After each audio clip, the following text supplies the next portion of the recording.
إن الحمد لله نحمده ونستعينه ونستغفره ونعوذ بالله من شرور أنفسنا ومن سيئات أعمالنا من يهده الله فلا مضل له ومن يضلل فلا هادي له وأشهد أن لا إله إلا الله وحده لا شريك له وأشهد أن محمدًا عبده ورسوله صلى الله عليه وعلى آله وصحبه وسلم تسليما كثيرا اما بعد۔ معزز حاضرین، شیخ الاسلام محمد ابن عبد الوہاب رحمہ اللہ نے کتاب التوحید میں جہاں توحید کو نقصان پہنچانے والے، توحید کو ختم کرنے والے گناہوں کا، نافرمانیوں کا تذکرہ کیا ہے، وہیں پر شیخ الاسلام نے ان مسائل کا بھی تذکرہ کیا کہ جس سے توحید میں کمی واقع ہوتی ہے، توحید میں خلل واقع ہوتا ہے۔ اگرچہ کہ وہ چیزیں کھلا شرک نہیں ہیں، لیکن وہ اعمال یا وہ گناہ یا وہ امور انسان کو شرک و کفر تک پہنچا سکتے ہیں، ان کا بھی تذکرہ شیخ الاسلام محمد ابن عبد الوہاب رحمہ اللہ نے اپنی کتاب التوحید میں ذکر کیا۔ اسی کتاب کا جو سلسلہ ہے، اسی کی ایک کڑی ہے، 35واں باب ہے، 35th چیپٹر ہے، باب من الایمان باللہ الصبر علی اقدار اللہ، یعنی اللہ تعالیٰ پر ایمان میں یہ بات بھی داخل ہے کہ بندہ اللہ تعالیٰ کی تمام تقدیروں پر، خاص طور پر جو تقدیر اسے ناپسند ہوتی ہے، تکلیف دہ ہوتی ہے، ان پر صبر سے گزر جائے، یہ بھی ایمان میں داخل ہے۔ مؤلف رحمہ اللہ نے اس باب میں ایک آیت اور 4 مختلف احادیث اور تقریباً 9 مسائل کا تذکرہ کیا ہے۔ سب سے پہلی آیت جو پیش کی ہے سورہ تغابن کی آیت نمبر 11 ہے، وَمَنْ يُؤْمِن بِاللَّهِ يَهْدِ قَلْبَهُ، کہ جو بندہ اللہ تعالیٰ پر ایمان لا لے، اللہ تعالیٰ اس کے دل کو سکون پہنچاتے ہیں، ہدایت پہنچاتے ہیں، اسے صحیح راستے کی توفیق دے دیتے ہیں۔ تو معزز حاضرین، سب سے پہلے باب من الایمان الصبر علی اقدار اللہ، یعنی اللہ کی تقدیروں پر ایمان رکھنا اور اس پر صبر سے گزرنا، یہ بھی ایمان میں داخل ہے۔ اس کے تعلق سے پہلے تو ہم یہ جان لیں کہ کتاب التوحید کا اس سے کیا تعلق ہے۔ دیکھیں، اللہ تعالیٰ نے جن باتوں پر ایمان ہم پر لازم قرار دیا ہے، یا پھر ہم دوسرے الفاظ میں کہیں ایمان کے جو 6 ارکان ہیں، اس میں تقدیر پر ایمان بھی ایک رکن ہے، یعنی اللہ پر ایمان، اللہ کی کتابوں پر، اللہ کے فرشتوں پر، اللہ کے رسولوں پر، قیامت کے دن پر، اور اچھی اور بری تقدیر پر ایمان لانا۔ اسی میں سے ایک چیز ہے کہ انسان تقدیر پر مکمل ایمان رکھے کہ اس کی زندگی میں جو ہوتا ہے، اس کی زندگی میں جو فیصلے ہوتے ہیں، اس کے ساتھ جو معاملات پیش آتے ہیں، چاہے وہ اس کے لیے نفع بخش ہوں، چاہے وہ اس کے لیے نقصان دہ ہوں، چاہے اس کو پسند ہوں، چاہے اس کو ناپسند ہوں، یہ سب کے سب اللہ کی طرف سے لکھی ہوئی تقدیر میں ہیں، اللہ کی تقدیر سے ہیں، اس پر وہ ایمان لائے، اور خاص طور پر جب تکلیف دہ کوئی تقدیر اس کے حق میں آ جائے تو صبر سے گزر جائے، یہ اس کے ایمان کا تقاضا ہے، یہ اس کے ایمان کا تقاضا ہے۔ اور اگر وہ تکلیف دہ چیزوں پر بے صبری کا اظہار کرے، ناشکری کرے، حلال و حرام کی تمیز نہ کرے، ایک دوسرے کو بلیم کرنے لگے، دوسروں کو اس کا سبب بتانے لگے، تو یہ اس کی توحید کے لیے نقصان دہ ہے، یہ اس کی توحید کو نقصان پہنچاتا ہے۔ معزز حاضرین، توحید اللہ کو ایک ماننا، اسی کو تمام جہانوں کا خالق و رازق و مدبر ماننا، اس کے تمام اسماء و صفات پر بلا کسی شریک کے ایمان لانا، اس کو تسلیم کرنا اور اسی ایک اللہ کی عبادت کرنا، اسی سے اپنے تعلقات کو جوڑے رکھنا، اسی کو سب چیز کا مالک سمجھنا، یہ توحید ہے۔ اور جب بندہ اللہ کی تقدیر پر ایمان نہ لا کر کے یا پھر جو تکلیفیں اسے پہنچتی ہیں ان تکلیفوں پر صبر نہ کر کے بے صبری کا اظہار کرے، تو یقیناً جو اللہ پر اسے ایمان ہونا چاہیے اس ایمان کی کمی کی نشانی ہے اگر وہ اس بات پر یقین رکھتا کہ جو اس کی زندگی میں ہوا، جو اس کے ساتھ ہوا، اس کی رب کی طرف سے مقدر ہے، اس کے رب کا فیصلہ ہے، اس کے رب نے تقدیر لکھی ہے۔ اگر اسے مکمل یقین و ایمان ہوتا تو وہ کبھی بے صبری کا اظہار نہ کرتا۔ دیکھیے، کبھی کوئی تکلیف پہنچ جائے تو تکلیف پر رو لینا یا پھر تکلیف کو برداشت کرتے ہوئے درد کو برداشت کرنا، یہ انسان کی طبیعت میں ہے۔ جب نبی کریم علیہ السلام کے بیٹے ابراہیم کا انتقال ہوا، اللہ کے نبی کی آنکھوں سے آنسو بہہ اٹھے۔ صحابہ نے کہا کہ وانت یا رسول اللہ، اے اللہ کے رسول آپ بھی روتے ہیں؟ یعنی ایک قسم کا اعتراض تھا، ایک قسم کا استعجاب اور استنکار، یا ایک عجیب چیز صحابہ کو لگی کہ تقدیر پر ایمان رکھنے والے، تقدیر پر ایمان اللہ پر توکل کرنے والے سب سے اونچے اللہ کے نبی آپ رو رہے ہیں۔ تو نبی کریم علیہ السلام نے فرمایا کہ ان العین لتدمع والقلب ليحزن، کہ دیکھو آنکھوں سے آنسو بہنا ایک فطری تقاضا ہے، دلوں کا غمگین ہو جانا یہ فطری تقاضا ہے، لیکن اللہ کی تقدیر سے راضی رہنا چاہیے، یہ ایمان کا حصہ ہے۔ اللہ کی تقدیر سے راضی رہنا چاہیے، یہ ایمان کا حصہ ہے۔ ہاں، آنکھوں سے آنسو نکل جائیں، دل میں ایک قسم کی خلش ہو، تکلیف ہو، مصیبت ہو، یہ بشر ہونے کا تقاضا، انسان ہونے کا تقاضا، یہ ہر ایک کے ساتھ ہوتا ہے، یہ ہر ایک کے ساتھ ہوتا ہے۔ اللہ کے نبی علیہ السلام کے جب گود میں ابراہیم کو دیا گیا، ابراہیم کی سانس اکھڑ رہی تھی، آپ کے بیٹے کی سانس اکھڑ رہی تھی، اللہ کے نبی کی آنکھ سے آنسو جاری تھے۔ تو تکلیف کو دیکھ کر کے رو لینا یا اپنے اوپر آنے والی مصیبت کو دیکھ کر کے پریشان ہو جانا کچھ دیر کے لیے انسان ہونے کے طور پر، یہ ایمان میں کمی کا کبھی باعث نہیں بنتا ہے۔ کمی کا باعث کیا بنتا ہے کہ بندہ صبر نہ کرے، بندہ صبر نہ کرے۔ اور صبر کب ہوتا ہے عام طور پر؟ جیسا کہ آگے حدیث بھی آئے گی انشاءاللہ تعالی، نبی کریم علیہ السلام ایک مرتبہ ایک جگہ سے گزر رہے تھے تو دیکھا کہ ایک عورت قبر پہ بیٹھے رو رہی ہے، نوحہ کر رہی ہے۔ اللہ کے نبی علیہ السلام نے کہا اتق اللہ واصبری، اللہ سے ڈرو، صبر سے کام لو۔ تو اس نے کہا کہ جاؤ اپنا کام دیکھو، فإنک لم تصب بمصیبتی، تم کو وہ تکلیف نہیں ہے جو مجھے تکلیف ہے۔ اللہ کے نبی کی بات قبول نہیں کی۔ پھر بعد میں اسے پتہ چلا کہ وہ اللہ کے نبی تھے جو اسے نصیحت کر رہے تھے، تو پریشان ہو کر کے اللہ کے نبی کے پاس آئی، کہنے لگی کہ میں نے آپ کو نہیں پہچانا، میں نے آپ کو نہیں جانا کہ آپ اللہ کے رسول ہیں، میں نے بے ادبی کر دی، میں نے فلاں کر دیا۔ تو اللہ کے نبی علیہ السلام نے فرمایا انما الصبر عند الصدمة الاولى، کہ جیسے ہی تکلیف پہنچتی ہے بندہ صبر کا اظہار کرے، اسے صبر کہا جاتا ہے۔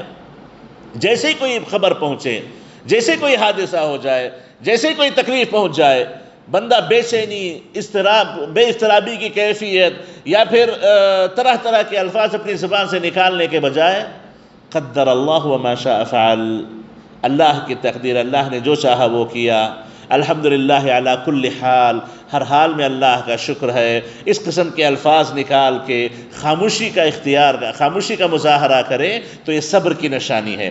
صبر کی نشانی یہ نہیں ہے کہ خوب چیخ لیں، رو لیں، چلا لیں، شکایت کر لیں، سب کچھ کر لیں، اب بولیں کہ نہیں اب کوئی چارہ نہیں ہے صبر کے علاوہ، چلو صبر کر لیتے ہیں، یہ صبر نہیں کہا جاتا۔ تو معزز حاضرین، اللہ تعالیٰ کی تقدیروں پر صبر سے گزرنا یہ ایمان کا حصہ ہے، یہ ایمان والوں کو نصیب ہوتا ہے، یہ ایمان والوں کو اللہ تعالیٰ توفیق دیتا ہے کہ مصیبتوں کے پہنچنے پر وہ صبر سے کام لیتے ہیں، وہ صبر سے کام لیتے ہیں۔ تو معزز حاضرین، یہاں پر اللہ کے نبی اللہ تعالیٰ نے فرمایا کہ وَمَن يُؤْمِن بِاللَّهِ يَهْدِ قَلْبَهُ، کہ جو آدمی اللہ پر مکمل ایمان رکھتا ہے، یہ عقیدہ رکھتا ہے کہ جو بھی مصیبت ہے، جو بھی تکلیف ہے، یہ اللہ تعالیٰ کی طرف سے مقرر کردہ تقدیر کی وجہ سے ہے، اور جو تکلیفیں پہنچتی ہیں وہ اس آیت کے مطابق مطابق کہ جو بھی تکلیفیں ہوتی ہیں انسان کے اپنے کرتوتوں کی وجہ سے، اس کے اعمال کی وجہ سے، اس کی برائیوں کی نحوستوں کی وجہ سے ہوتی ہے، اگر بندہ اس پر ایمان رکھ کر کے خاموش رہ جائے، اللہ کی تقدیر کو تسلیم کر لے، یہد قلبہ، تو ایسے لوگوں کو اللہ تعالیٰ صبر کی توفیق نصیب کرتے ہیں، ایسے ہی لوگوں کو اللہ تعالیٰ صبر کی توفیق نصیب کرتے ہیں۔ دیکھیے عام طور پر فرسٹ ری ایکشن جو ہوتا ہے لوگوں کا، وہیں سے بگاڑ پیدا ہوتا ہے۔ کسی نے کچھ کہہ دیا، ری ایکشن میں آپ نے پلٹا کے کچھ مار دیا، کچھ توڑ دیا، کچھ کہہ دیا، معاملہ بگڑ جاتا ہے، معاملہ بگڑ جاتا ہے۔ اچانک آپ کے ساتھ کوئی حادثہ پیش آ جائے، آپ نے زبان سے ناشکری کے الفاظ ادا کر دیے، معاملہ وہیں سے بگڑ جاتا ہے۔ فرسٹ ری ایکشن جو ہوتا ہے یہ انہی کو نصیب ہوتا ہے جن کو اللہ پر مکمل ایمان ہو، تقدیر پر مکمل ایمان ہو، یقین رکھتے ہو کہ میرے رب کی طرف سے فیصلہ ہے، اور جب میرے رب نے کوئی فیصلہ کیا ہے تو اس میں کوئی نہ کوئی خیر ضرور ہوگا، کوئی نہ کوئی بھلائی ضرور ہوگی۔ معزز حاضرین، وقت نہیں ہے کہ ہم کسی مسئلے میں بڑی تفصیل سے آگے چلے جائیں، لیکن بعض احادیث میں آتا ہے کہ انسان کسی چیز کے حاصل کرنے کی پوری کوشش کرتا ہے، پورے جتن کرتا ہے، ہر با اختیار کرتا ہے، ہر تدبیر اختیار کرتا ہے، سب کچھ خرچ کر دیتا ہے، سب کچھ لگا دیتا ہے، عین جب اس چیز کے پانے کا وقت آئے وہ چیز اسے نصیب نہیں ہوتی، وہ چیز اسے نہیں ملتی ہے۔ حدیث میں آتا ہے کہ اللہ تعالیٰ اپنے فرشتے کو بھیج دیتے ہیں، جا کر کے اس کے اور اس کے درمیان رکاوٹ بن جاؤ، آڑ بن جاؤ، کیونکہ اللہ کو پتا ہے کہ یہ چیز اگر اس کو ملے گی تو وہ اس کے حق میں آخرت کے اعتبار سے نقصان دہ ہے، آخرت کے اعتبار سے نقصان دہ۔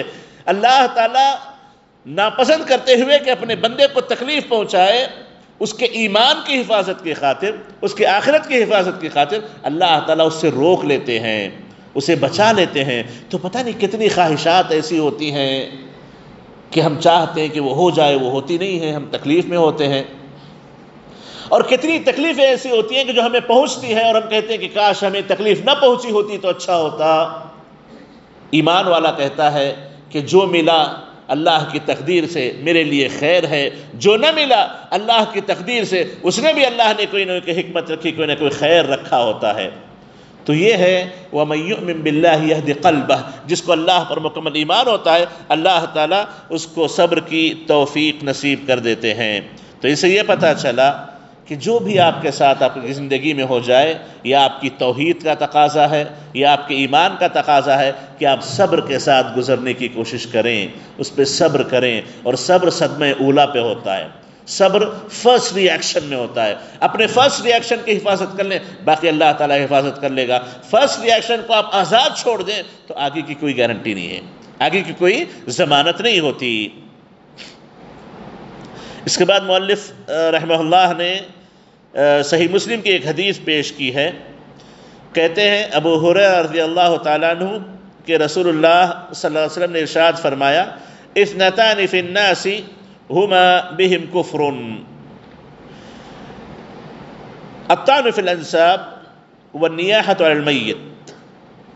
اس حدیث سے پہلے مؤلف رحمہ اللہ نے اس آیت کی تفسیر میں علقمہ کا ایک قول ذکر کیا ہے، کہتے ہیں کہ وہ آیت جو اللہ نے پیش کی وَمَن يُؤْمِن بِاللَّهِ يَهْدِ قَلْبَهُ، جو اللہ پر مکمل ایمان رکھتے ہیں اللہ ان کے دلوں کو توفیق عطا کر دیتا ہے، ہدایت کے راستے پہ ثابت قدم رکھتا ہے۔ علقمہ کہتے ہیں هُوَ الرَّجُلُ تُصِيبُهُ الْمُصِيبَةُ فَيَعْلَمُ أَنَّهَا مِنْ عِنْدِ اللَّهِ فَيَرْضَى وَيُسَلِّمُ۔ یہ کون ایمان والا ہے؟ علقمہ کہتے ہیں کہ وہ شخص ہے جس کو کوئی مصیبت پہنچتی ہے تو وہ اس بات کا یقین رکھتا ہے کہ جو ہوا ہے وہ اللہ کی طرف سے ہے، یعنی اللہ کے حکم سے ہے، اللہ کی اجازت سے ہے، جو ہوا ہے، جو تکلیف اسے پہنچی ہے اللہ کے حکم سے، اللہ کی اجازت سے ہے، فَيَرْضَى، وہ اللہ کی تقدیر سے راضی ہو جاتا ہے، فَيَرْضَى وَيُسَلِّمُ، اور اپنے آپ کو اللہ کے حکم کے حوالے کر دیتا ہے، اے اللہ تو نے جو فیصلہ کیا میں اس سے راضی ہوں، تو نے جو معاملہ کیا میں اس سے خوش ہوں۔ تو یہ ہوتا ہے ایمان والا بندہ، یہ اس کی کیفیت ہوتی ہے۔ حدیث جو پیش کی گئی، فرماتے اللہ کے نبی کہ لوگوں میں دو خصلتیں کفریہ خصلتیں ہیں، لوگوں کی دو عادتیں کفریہ عادتیں ہیں۔ الطعن فی النسب والنیاحۃ علی المیت، لوگوں کے نسب پر طعن لگانا، لوگوں کے خاندانوں پر بات کرنا، قبیلوں پر بات کرنا، کسی کے نسب پہ انگلیاں اٹھانا، یہ کفری عادتیں جو لوگوں کے درمیان ہیں۔ والنیاحۃ علی المیت، کسی کے مر جانے پر چیخ چلا کے رونا، نوحہ کرنا، بے صبری کا اظہار کرنا، رونا پلانا، یہ دو چیزیں کفریہ چیزیں جو لوگوں کے درمیان پائی جاتی ہیں، جو لوگوں کے درمیان پائی جاتی ہیں۔ تو ان دو چیزوں کے تعلق سے نبی کریم علیہ السلام نے فرمایا کہ یہ اس امت میں بھی جاری رہیں گی، لوگ یہ کرتے رہیں گے، نسب پر طعن کرنا، خاندانوں کو گننا، باپ کو گالی دینا، قبیلوں کو برا بھلا کہنا، قوموں کو برا بھلا کہنا، رنگوں نسلوں کو برا بھلا کہنا، یہ اس امت میں مسلسل چلتا رہے گا، لوگ کرتے رہیں گے، سوائے اس کے جس کی اللہ حفاظت کر لے۔ اور مر جانے پر چیخنا چلانا، نوحہ کرنا، جیسے آگے حدیث آئے گی، اپنے چہرے کو پیٹنا، زمین کو پیٹنا، پیر مارنا، سر ٹکرانا، یا پھر اپنے کپڑے پھاڑنا، یہ تمام چیزیں کفریہ اعمال ہیں جو اس امت میں رہیں گی، اس امت کے لوگ کریں گے، سوائے اس کے جس کی اللہ حفاظت کر لے۔ الا من سلمہ اللہ، جس کی اللہ حفاظت کر لے وہی لوگ اس سے بچے رہیں گے۔ تو اس سے یہ پتہ چلا کہ دونوں عمل عام طور پہ کب ہوتے ہیں؟ اللہ کی تقدیر پر ایمان میں کمی کی وجہ سے ہوتے ہیں۔ ٹھیک ہے، جو جس سے پیدا ہو جائے، انسان اپنی مرضی سے پیدا نہیں ہوتا ہے، اللہ کی تقدیر ہے، جس کو جیسی اولاد ہونا ہے ویسی اولاد ہوتی ہے، جس کے باپ کی جو حالت ہونی ہے ویسے اس کے باپ کی حالت ہوتی ہے۔ اللہ کی تقدیر پر ایمان رکھیں، اللہ کی تقدیر پر کمی ہوگی تو نسب پر انگلیاں اٹھیں گی، اللہ کی تقدیر پر ایمان میں کمی ہوگی تو نسب پر انگلیاں اٹھیں گی۔ نسب پہ انگلیاں نہیں اٹھائی جاتی، رنگوں نسلوں پہ انگلیاں نہیں اٹھائی جاتی، رنگ دینے والا اللہ تعالیٰ ہے، نسل پیدا کرنے والا اللہ تعالیٰ ہے، قوموں کو بنانے والا اللہ تعالیٰ ہے، فرقوں میں بانٹنے والا اللہ تعالیٰ ہے۔ فرقوں سے مراد قبیلوں میں، خاندانوں میں، شہروں میں، رنگوں میں، نسلوں میں بانٹنا اللہ کی طرف سے، اللہ کی تقدیر سے ہے۔ کسی کو کسی رنگ کا، کسی کے نسل کا، کسی کے باپ کا، کسی کے خاندان کا، کسی کے پیشے کا تانا دینا، یہ تقدیر پر ایمان کی کمی کی وجہ سے ہوتا ہے۔ تقدیر پر ایمان مکمل ہونا چاہیے۔ اسی لیے بعض روایات میں آتا ہے، اللہ کے نبی فرماتے ہیں کہ جو آدمی اپنی نسبت اپنے باپ کے بجائے کسی اور کی طرف کرے، اس کی بڑی سخت وعید ہے، اس کی بڑی سخت وعید ہے، اس وجہ سے کہ میں اس کی طرف نسبت کروں گا تو میری عزت میں کمی آ جائے گی۔ اپنے باپ کی طرف نسبت نہیں کرنا چاہتا، ہو سکتا باپ غریب فقیر قسم کا انسان ہو، سیدھا سادہ انسان ہو، اور اس کو اللہ نے اونچے مقام پہ پہنچا دیا ہو، اب نہیں چاہتا کہ اپنی نسبت اپنے باپ کی طرف کرے۔ یہ سب تقدیر پر ایمان کی کمی کی نشانیاں ہیں۔ اگر تقدیر پر مکمل ایمان تو انسان ہی نہ کرتا۔ اور دوسری جو مثال ہے النیاح علی المیت، کہ کسی کے مر جانے پر چیخ چلا کے رونا خاص طور پر عورتوں میں زیادہ ہوتا ہے۔ اسی لیے روایات میں آتا ہے، قرآن مجید کی آیات میں اس کا ذکر ہے، اللہ کے نبی عورتوں سے خاص الگ بیعت لیا کرتے تھے جب وہ اسلام لاتی تھیں۔ ان بیعتوں میں جن چیزوں کا تذکرہ ہوا کرتا تھا، اس میں سے ایک تذکرہ یہ بھی تھا کہ تم نوحہ نہیں کرو گی، تم میتوں پہ جا کے چیخ چلا کے نہیں رو گی۔ اور اس زمانے میں رواج تھا، باقاعدہ وہ لوگ ایک دوسرے کی مدد کرتے، اس کے خاندان میں کوئی مر جائے تو اس خاندان کی عورتیں جاتی جا کے چیخ چلا کے روتی تاکہ پتہ چلے کتنا بڑا انسان مرا ہے۔ پھر اس خاندان میں کوئی مرتا تو اس کا بدلہ چکانے کے لیے اس خاندان کی عورتیں آتی آ کے چیخ چلا کے یہاں پہ روتی۔ ایک رواج چل پڑا تھا، تو اللہ کے نبی علیہ السلام نے فرمایا عورتوں سے بیعت لیتے ہوئے کہ چیخ چلا کے نہیں رو گی، نوحہ خوانی نہیں کرو گی۔ نوحہ خوانی سے منع کیا۔ نوحہ خوانی کیا ہے؟ اللہ نے زندگی رکھی، اللہ نے موت رکھی، اللہ نے صحت رکھی، اللہ نے بیماری رکھی۔ جو ہوتا ہے اللہ کی تقدیر سے ہوتا ہے، اللہ کی اجازت سے ہوتا ہے۔ اب اللہ نے کسی انسان کی موت رکھی تو چیخ چلا کی شکایت کس کی جا رہی ہے؟ چیخ چلا کی شکایت کس کی جا رہی ہے؟ اور چیختے چلاتے ہوئے مرنے والے کو بہت کچھ کہہ دینا کہ تم ہی میرے سب کچھ تھے، تم ہی یہ تھے، تم ہی وہ تھے، نتیجے میں اللہ تعالیٰ اسے عذاب دے سکتا ہے کہ جیسا وہ کہہ رہے ہیں کہ تم ہی سب کچھ ہو، تم ہی سب کچھ ہو اس کے۔ اللہ کیا ہے؟ تو معزز حاضرین، یہ تقدیر پر ایمان کی کمی کی نشانی اور کچھ مظاہر ہیں جس کا اللہ کے نبی صلی اللہ علیہ وسلم نے فرمایا کہ یہ کفریہ عادتیں ہیں جو امت میں باقی رہیں گی۔ تو اسی لیے چیخ چلا کے رونا اور بے صبری کا اظہار کرنا یہ شریعت میں جائز نہیں ہے، اور خاص طور پر عورتوں کو اس سے اللہ کے نبی علیہ الصلوۃ والسلام نے منع کیا ہے۔ صبر واجب ہے، صبر سے کام لیں، چیخ چلا کے نہ روئیں، اور اللہ کی تقدیر سے راضی رہیں۔ اللہ کا جو فیصلہ ہوتا ہے اس میں کوئی نہ کوئی خیر رکھا ہوتا ہے، بعض خیر کا ہمیں پتہ چلتا ہے، بعض خیر کا ہمیں پتہ نہیں چل پاتا۔ اس کے بعد ایک اور حدیث پیش کی ہے، بخاری مسلم کی حدیث ہے، ابن مسعود رضی اللہ عنہ راوی ہے، کہتے ہیں اللہ کے نبی نے فرمایا لیس منا من ضرب الخدود وشق الجیوب ودعا بدعوى الجاہلیہ۔ فرماتے نبی کریم علیہ الصلوۃ والسلام کہ اس کا مجھ سے کوئی تعلق نہیں ہے، لیس منا، اس کا مجھ سے کوئی تعلق نہیں ہے، وہ مجھ سے کوئی تعلق ہی نہیں رکھتا۔ کون آدمی؟ جو مصیبتوں پر گال پیٹ پیٹ کے روئے، ضرب الخدود، گال پیٹے اپنے، شق الجیوب، اپنے کپڑے پھاڑ دے، ودعا بدعوى الجاہلیہ، جاہلیت کے نعرے لگانے لگے، جاہلیت کے نعرے لگانے لگے۔ اللہ کے نبی علیہ السلام نے فرمایا کہ ایسے لوگ مجھ سے کوئی تعلق نہیں رکھتے، ان کا مجھ سے کوئی تعلق نہیں ہے، نہ میں ان سے کوئی تعلق رکھوں گا۔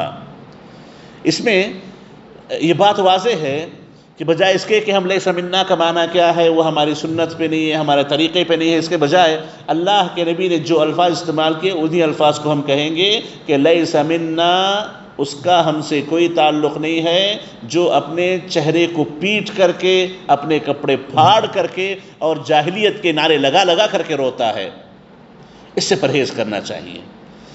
جیسے بعض لوگ ہوتے ہیں مصیبت آ جائے تو پھینک کے گھر کا سامان توڑ دیے، موبائل تھا مار کے پھوڑ دیے، یا پھر خامخواہ کی چیزیں برباد کر دی، اور اپنے غصے کو، اپنی ناراضگی کو یا اپنے غم کو نکالنے کے لیے توڑ پھوڑ مچانا، یہ شریعت کا حصہ نہیں ہے، یہ حیوانیت ہے۔ بلکہ حیوان بھی ایسا نہیں کرتے، وہ بھی تقدیر سے راضی ہوتے ہیں، جانور بھی تقدیر سے راضی ہوتے ہیں۔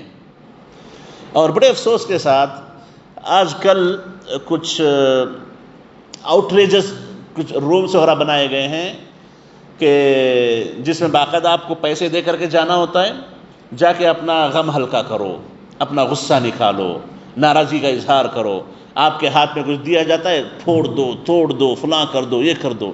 نعوذ باللہ، یہ تو درندگی اور پیدا کی جا رہی ہے، یہ حیوانیت اور سکھائی جا رہی ہے انسان کو اور بگاڑا جا رہا ہے۔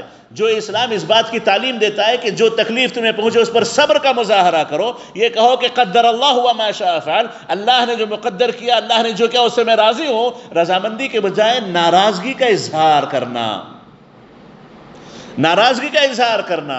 جیسے آپ کو کوئی بات کہہ دے، آپ کو ناپسند لگی، آپ نے زمین پہ مکہ مار دیا، دیوار پہ کچھ کر دیا، گھر کا سامان کچھ توڑ دیا، اپنی بائک خراب کر دی، موبائل اٹھا کے پھینک دیا، یہ سب جہالتیں ہیں، جاہلیت کے کام ہیں۔ اسلام ان کی تعلیم نہیں دیتا ہے، اسلام اس کی تعلیم نہیں دیتا ہے۔ اور آج کل کے ماحول میں یہ بات یاد رکھیں کہ اسلام دشمن باقاعدہ اسلامی تعلیمات کو ہم میں سے کئی لوگوں سے زیادہ جانتے ہیں، اور وہ جان بوجھ کر اسلامی تعلیمات کے خلاف ماحول بناتے ہیں۔ اسلامی تعلیمات کے خلاف باقاعدہ ماحول بنایا جاتا ہے تاکہ اسلام سے لوگوں کو دور کریں۔ اس میں سے یہ بھی ایک ہے، جا کے اپنا غصہ نکالو۔ کس پہ غصہ نکالیں گے؟ حاصل کیا ہوگا؟ غصے کا علاج اللہ کے نبی نے بتایا ہے کہ اعوذ باللہ پڑھو، ٹھہرے ہو تو بیٹھ جاؤ، بیٹھے ہو تو لیٹ جاؤ، اپنی زبان کو بند رکھو۔ اور یہاں ہے کہ غصہ نکالنے کے لیے آپ کے ہاتھ میں ہتھیار دیا جاتا ہے، جاؤ مار کے توڑ دو۔ اور جب بندے کو اس کی عادت پڑ جائے، ہاتھ میں پیسہ نہ ہو وہاں کرائے پہ جا کر توڑنے کے لیے، گھر کے سامان توڑے گا، سامنے بڑے آئیں گے ان پہ ہاتھ اٹھا دے گا، بچے رہیں گے ان کو نقصان پہنچا دے گا۔ یعنی یہ سب بہیمیت ہے، حیوانیت ہے، جو اسلام سے دور کرنے کے لیے، اسلامی تعلیمات سے دور کرنے کے لیے پلاننگ کے ساتھ کی جاتی ہے۔ تو معزز حاضرین، ایسی چیزیں بالکل اسلام کے خلاف ہیں، اور اللہ کے نبی کہتے ہیں کہ اس کا ہم سے کوئی تعلق نہیں جو تھپڑ مار کے روئے، اپنے کپڑے پھاڑ کے روئے، جاہلیت کے نعرے لگا کے روئے، بالکل وہی کام ہے، جا کے فریج توڑ دیں، ٹی وی توڑ دیں، فلاں توڑ دیں، یہ توڑ دیں، وہ توڑ دیں، بائک توڑ دیں، کار توڑ دیں۔ یہ اسلام نہیں سکھاتا، یہ جاہلیت کے کام ہیں۔ اللہ کے نبی نے یہ کہا کہ یہ کفریہ کام ہیں جو میری امت میں مسلسل جاری رہیں گے۔ اس کے بعد مؤلف نے دو اور حدیثیں پیش کی ہیں۔ انس بن مالک رضی اللہ تعالیٰ عنہ کی حدیث ہے، کہتے ہیں کہ اللہ کے نبی نے فرمایا ان عظم الجزاء مع عظم البلاء، کہ دیکھو آزمائش جتنی بڑی ہوگی ثواب اتنا زیادہ ملے گا، تکلیف جتنی زیادہ ہوگی ثواب اتنا زیادہ اللہ تعالیٰ لکھتا ہے۔ ان عظم الجزاء مع عظم البلاء، اور کہتے ہیں وَإِنَّ اللَّهَ تَعَالَى إِذَا أَحَبَّ قَوْمًا ابْتَلَاهُمْ، جب اللہ تعالیٰ کسی سے محبت کرتا ہے، ابتلاہم، اللہ تعالیٰ ان کو آزمائش میں ڈال دیتا ہے، کبھی ان کے مال میں، کبھی ان کی جان میں، کبھی ان کے خاندان میں، کبھی ان کے بیوی بچوں میں، کبھی اس کی صحت میں آزمائش آ جاتی ہے، کوئی تکلیف آ جاتی ہے، کوئی مصیبت آ جاتی ہے، اللہ تعالیٰ آزمائش میں ڈال دیتا ہے۔ فمن رضی فلہ الرضا، اب ان آزمائشوں میں جو راضی بتقدیر ہو کر کے چلے، تقدیر سے راضی ہو کر کے چلے، اسے اللہ کی رضا ملتی ہے، اسے اللہ کی رضا ملتی ہے۔ یعنی پہلے تو اللہ نے اس سے محبت کی، کچھ آزمائشوں میں ڈالا کہ دیکھیں اس کی جو ایمان ہے، اس کی جو محبت ہے، اس کا جو یقین ہے کتنا باقی رہتا ہے۔ اب وہ باقی رکھ لے تو اس آزمائش کے بدلے اللہ تعالیٰ اپنی رضامندی لکھ دیتا ہے۔ صحابہ کو کیا اللہ نے لکھا؟ رضی اللہ عنہم، اللہ ان سے راضی ہو گیا۔ یعنی بہت بڑا مقام ہے جو اللہ نے صحابہ کو دیا۔ تو جو مصیبتوں پر صبر کے ساتھ گزر جائے، فلہ الرضا، اللہ کی رضا اس کو حاصل ہو جاتی ہے۔ ومن سخط فلہ السخط، کہتے ہیں کہ جو آدمی ناراضگی کا اظہار کرے، اللہ بھی اس سے ناراض ہو جاتے ہیں، اللہ بھی اس سے ناراض ہو جاتے ہیں۔ تو معزز حاضرین، یہ ماننا غلط ہے کہ مصیبتیں عام طور پر گنہگاروں ہی کو آتی ہیں، تکلیفوں کا شکار گنہگار ہی ہوتے نہیں، ایمان والے بھی آزمائے جاتے ہیں، ایمان والوں کو آزمائشیں بہت آتی ہیں۔ اللہ تعالیٰ جب کسی قوم سے، کسی شخص سے محبت کرتا ہے تو ان کو آزمائش میں ڈال دیتا ہے، آزمائش میں دیکھتا ہے، جانچتا ہے کہ یہ میری تقدیر سے راضی رہتے ہیں یا نہیں راضی رہتے ہیں۔ راضی رہ جاتے ہیں تو اللہ ان کے حق میں رضامندیاں لکھ دیتا ہے، اور اگر وہ ناراضگی کا اظہار کرتے ہیں اور بے صبری کا اظہار کرتے ہیں تو یاد رکھیں ان کے حق میں اللہ تعالیٰ وہی ناراضگی اپنی لکھ دیتا ہے، اللہ تعالیٰ ان کے حق میں وہی ناراضگی ثبت کر دیتا ہے کہ وہ اللہ کے گویا ناراض بندے ہیں، اللہ ان سے گویا ناراض ہے۔ تو اس سے یہ پتہ چلا کہ دیکھیے مصیبت چاہے جتنی بڑی آ جائے اتنے ہی بڑی ثواب کی آپ امید اللہ تعالیٰ سے رکھیں۔ یہ نہیں ہونا چاہیے کہ اتنی بڑی مصیبت، آپ کو یاد رکھنا چاہیے کہ اللہ تعالیٰ کسی کو اتنا مکلف کرتا ہے جتنی اس کی طاقت ہوتی ہے۔ مصیبت آئے گی بھی تو اتنی آئے گی جتنی آپ کی طاقت ہے، اس سے بڑھ کے نہیں آئے گی آپ کو، اس سے بڑھ کے آپ کو اللہ آزمائے گا نہیں۔ آزمائش اتنی ہوگی جتنی آپ کی طاقت ہوگی، جتنی آپ کی استطاعت ہوگی، جتنے آپ کیپیبل ہوں گے اتنا ہی اللہ تعالیٰ آزمائے گا آپ کو۔ اور اللہ آپ کی طاقت سے بڑھ کے آزماتا نہیں ہے، جتنی آپ کی تکلیف بڑھے گی یاد رکھو اجر اتنا آپ کا بڑھے گا، اجر اتنا آپ کا بڑھے گا۔ حتیٰ کہ اللہ کے نبی فرماتے ہیں کہ چلتے چلتے آپ کے پیر میں اگر کانٹا چبھ جائے تو اس کا اجر اللہ آپ کو لکھتا ہے۔ اگر کوئی ٹینشن آپ کو اچانک لگ جائے، کوئی فکر آپ کو لاحق ہو جائے، اللہ اس کا اجر آپ کو لکھتا ہے۔ تو جہاں پر تکلیفیں، مصیبتیں، آزمائشیں آئیں گی اللہ تعالیٰ اس کا اجر بھی آپ کو لکھتا ہے، ثواب آپ کو لکھتا ہے۔ تو یہی بات اللہ کے نبی علیہ السلام نے فرمائی کہ دیکھو مصیبت جتنی بڑی ثواب اتنا بڑا۔ اس کے بعد جو حدیث پیش کی ہے، فرماتے ہیں نبی کریم صلی اللہ علیہ وسلم وَإِذَا أَرَادَ اللَّهُ بِعَبْدِهِ الْخَيْرِ عَجَّلَ الْعُقُوبَةَ فِي الدُّنْيَا، جب اللہ تعالیٰ اپنے بندے کے ساتھ کسی خیر کا ارادہ کرتا ہے تو دنیا ہی میں اسے آزما لیتا ہے، دنیا ہی میں اسے آزما لیتا ہے۔ جیسے بندے سے کوئی گناہ ہو گیا، کسی چیز سے محروم کر دیتا ہے، کبھی نمازوں سے محروم، کبھی فلاں سے محروم، کبھی تہجد سے محروم، کبھی نیکیوں سے محروم، کبھی نفل روزوں سے محروم۔ کچھ گناہ ہو جاتے ہیں تو گناہوں کے بدلے اللہ تعالیٰ دنیا ہی میں اسے پکڑ لیتا ہے، دنیا ہی میں اس کو کچھ سزاؤں میں مبتلا کر دیتا ہے۔ یہ اللہ تعالیٰ کے اس کے ساتھ خیر چاہنے کا اشارہ ہے۔ اور اس کے مقابلے جب اللہ تعالیٰ اپنے بندے کے ساتھ کسی برائی کا ارادہ کرتا ہے تو اس کے گناہوں کے بدلے اس کی پکڑ نہیں ہوتی ہے، چھوٹ پہ چھوٹ ملتی ہے، آسانیوں پہ آسانیاں ہوتی جاتی ہیں، حتیٰ یوافی بہ یوم القیامہ، یہاں تک کہ جب قیامت کا دن آئے گا تو سو پورا جمع کر کے اللہ تعالیٰ اس دن اس کو اس کی سزا دے گا۔ تو اس حدیث میں یہ پتہ چلتا ہے، اللہ کے نبی علیہ السلام یہ بیان کرتے ہیں کہ دیکھو اللہ تعالیٰ جب کسی بندے کے ساتھ خیر کا ارادہ کرے تو دنیا ہی میں اللہ تعالیٰ اس کو کچھ آزمائشوں میں مبتلا کر کے اس کے گناہوں کے دھونے کا ذریعہ بنا دیتا ہے. گناہ دھل جاتے ہیں، اس کے درجات کی بلندی ہو جاتی ہے، درجات اونچے کرتا ہے اللہ تعالیٰ اس کے، اور اس کو صبر کے بدلے میں اللہ ثواب کا مستحق بنا دیتا ہے. یہ جن کے ساتھ اللہ نے خیر کا ارادہ کیا ہو، یہ اللہ کی تقدیر ہے. اس پر ایمان رکھنا چاہیے، اس پر ایمان رکھنا چاہیے، اور اس تقدیر پر یقین کے ساتھ گزرنا چاہیے کہ جتنی تکلیف اتنا ثواب ملے گا، اور جو تکلیف آئے اس پر اطمینان سے اللہ پر، اللہ کی تقدیر پر یقین اور ایمان رکھتے ہوئے اس کو گزار دیں. اللہ تعالیٰ اس کو بندے کے حق میں بہتر سے بہترین بنا دیتا ہے. اور یہ اس بات کی نشانی ہے کہ اللہ نے بندے کے ساتھ خیر کا ارادہ کیا ہے. ورنہ آپ دیکھیں گے کئی مسلمان پریشان حال ہوتے ہیں، اور کئی نیک لوگ سمجھیں کہ مختلف تکلیفوں کا شکار ہوتے ہیں، اور کئی کافر ہیں، گنہگار لوگ ہیں، نافرمان مسلمان ہیں، نعمتوں پر نعمتیں انہیں مل رہی ہیں. اس حدیث کی روشنی میں ان کو آپ جانچ لیں، آپ کو سکون مل جائے گا. اس حدیث کی روشنی میں آپ دیکھ لیں، آپ کو سکون ملے گا، آپ کی تکلیف اور آپ کو شکایت نہیں ہوگی. ہو سکتا آپ یہ سوچ لیں کہ اللہ نے میرے ساتھ خیر کا ارادہ کیا ہوگا، اس لیے کچھ آزمائشیں چل رہی ہیں، ختم ہو جائیں گی، جو چل رہی ہیں وہ اجر و ثواب کا باعث مجھے بنا دے گی، اجر و ثواب کا مستحق مجھے بنا دے گی، یہ آپ سوچ لیں گے. اور اگر آپ کسی نافرمان کو دیکھیں کہ نافرمانی کے باوجود وہ مزے میں ہے، وہ نعمتوں پر نعمتیں حاصل کر رہا ہے، تو آپ یہ سوچئے کہ اللہ نے اس کی سزاؤں کی، اس کے گناہوں کی سزا کو اس سے روک رکھا ہے، نافرمانیوں کی سزاؤں کو اس سے روک رکھا ہے.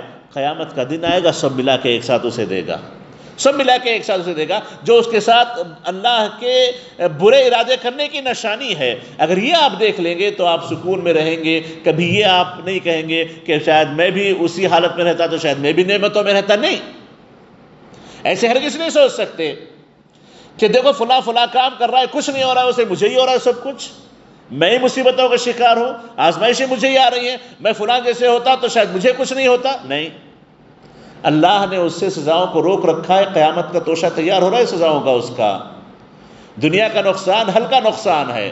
دنیا کی نعمتیں کوئی معنی نہیں رکھتی، وہ دنیا کی ایسی نعمتوں میں ہیں جن نعمتوں کی کوئی قدر نہیں ہے. اور اللہ آپ کے لیے وہ توشہ تیار کر رہا ہے جو ہمیشہ ہمیشہ کا توشہ ہے، جو خیر کا توشہ ہے، جس کی کامیابی ہمیشہ ہمیشہ کی کامیابی ہے. یہ سب تقدیریں ہیں. ان تقدیروں پر ایمان رکھنا یہ ایمان کا حصہ ہے. تقدیروں پر صبر سے گزرنا یہ ہمارے ایمان اور توحید کے کمال کا حصہ ہے. تو ان تقدیروں پر جو ہمارے ساتھ ہو، جو ہمارے ساتھ اللہ تعالیٰ فیصلے کرے، جو ہماری تقدیر میں اللہ تعالیٰ نے لکھ رکھا ہو، اس پر ہم تقدیر پر ایمان کے ساتھ اللہ سے راضی ہوتے ہوئے صبر کے ساتھ گزر جائیں تو ہماری ہر چیز یاد رکھیں ہمارے لیے خیر کا باعث بنے گی. جیسا نبی کریم علیہ السلام نے فرمایا کہ مومن کی حالت بڑی عجیب ہوتی ہے، ہر حال میں وہ فائدے ہی میں رہتا ہے. اسے اگر نعمتیں پہنچتی ہیں اللہ کا شکر ادا کرتا ہے، نعمتوں کے شکر کے بدلے اجر و ثواب کا مستحق ہو جاتا ہے. اسے کوئی تکلیف پہنچتی ہے، کوئی مصیبت پہنچتی ہے، صبر کر لیتا ہے، صبر کے بدلے بھی اللہ کے اجر کا مستحق ہو جاتا ہے. اور فرماتے ہیں اللہ کے نبی وَلَيْسَ ذَلِكَ إِلَّا لِلْمُؤْمِنِ، سوائے مومن کے کسی اور کو نصیب نہیں ہوتا، سوائے مومن کے کسی اور کوئی نصیب نہیں ہوتا ہے. تو معزز حاضرین، اللہ کی تقدیر پر مکمل ایمان رکھیں، یقین رکھیں. جو آپ کے ساتھ ہو جائے، جو آپ کے ساتھ ہو جائے، خاص طور پر آپ کی پسند کے خلاف، آپ کی مرضی کے خلاف، آپ کو تکلیف پہنچانے والا کوئی عمل کیوں نہ ہو، آپ مکمل تقدیر پر راضی رہتے ہوئے، اللہ پر یقین رکھتے ہوئے، اللہ کے اسماء و صفات کو مانتے ہوئے آپ اس پر سے صبر کے ساتھ گزر جائیں تو آپ بڑے کامیاب ہیں. اور فرسٹ ری ایکشن کی اپنی حفاظت کریں. فرسٹ ری ایکشن جو ہوتا ہے اس کو آپ محفوظ کر لیں، باقی اللہ تعالیٰ آپ کی حفاظت کر لے گا. اور تقدیر پر چڑچڑے ہو جانا، شکایتیں کرنا اور لوگوں کو بلیم کرنا، فلاں فلاں کو اس کا ذمہ دار ٹھہرانا، اس سے کچھ حاصل ہونے والا نہیں ہے. اگر پوری دنیا بھی مل کر کے آپ کو کوئی چیز دینا چاہے، اللہ نے آپ کے حق میں وہ چیز نہ لکھی ہو، پوری دنیا مل کے نہیں دے سکتی، اور اگر پوری دنیا مل کر کے آپ سے کوئی چیز چھیننا چاہے، اللہ نے وہ چیز آپ کے حق میں لکھی ہے تو پوری دنیا مل کر کے بھی چھین نہیں سکتی۔ یہ تقدیر پر ایمان ہے جو ہمیں ہونا چاہیے، جو ہمارے ایمان کا حصہ ہے۔ اللہ تعالیٰ سے دعا ہے کہ اللہ تعالیٰ ہمیں اللہ کی تقدیروں پر مکمل یقین اور رضامندی کے ساتھ، صبر کے ساتھ گزرنے کی توفیق نصیب فرمائے، اور اللہ تعالیٰ ہر قسم کی آزمائش اور مصیبتوں سے ہمیں محفوظ رکھے۔ آخر میں ایک بات میں کہہ دوں، جیسا بھی حدیث میں گزرا کہ اللہ کسی بندے کے ساتھ خیر کا ارادہ کرتا ہے تو اس کے گناہوں کی سزائیں دنیا میں دے دیتا ہے۔ کوئی بندہ یہ دعا نہ کرے کہ اللہ جو دینا ہے دنیا میں دے دے، نہیں، دنیا میں بھی اللہ سے اچھا مانگے، دنیا میں بھی اللہ سے معافیاں طلب کرے، آخرت میں بھی اللہ تعالیٰ سے اچھا مانگے۔ کیونکہ ایک مرتبہ اللہ کے نبی نے ایک آدمی کو دیکھا، بہت دبلا پتلا، بالکل کمزور ہو گیا تھا۔ اللہ کے نبی نے پوچھا کہ کیا مسئلہ ہے، کیا بات ہے، اتنے کمزور کیوں ہو، اللہ سے کیا مانگتے تھے؟ اس نے کہا کہ میں اللہ سے مانگتا تھا کہ اے اللہ آخرت کی جو جو سزائیں ہیں دنیا میں مجھے دے دے، آخرت میں کچھ نہ دینا، آخرت میں جو جو تکلیفیں ہیں مجھے دنیا میں دے دے۔ اللہ کے نبی نے کہا کہ کیا بے وقوف دعا، کیسی دعا تم اللہ سے مانگ رہے ہو؟ اللہ سے خیر مانگو، یہ مانگو کہ اللہ دنیا میں بھی اچھا دے، آخرت میں بھی اچھا دے۔ اللہ کے نبی نے اس کے حق میں دعا کی تو اللہ نے اسے دوبارہ صحت عطا کر دی۔ تو اس کا مطلب یہ نہیں ہے کہ آزمائشیں گناہوں کا کفارہ بنتی ہے تم اللہ سے آزمائشیں مانگے، اللہ سے ہمیشہ ہمیں عافیت مانگنی چاہیے۔ عافیت اللہ کی سب سے بڑی نعمت ہے۔ اللہ سے دعا ہے کہ اللہ تعالی ہمیں زندگی بھر عافیت میں رکھے، آمین۔ وصلی اللہ وسلم علی نبینا محمد وآلہ وصحبہ اجمعین۔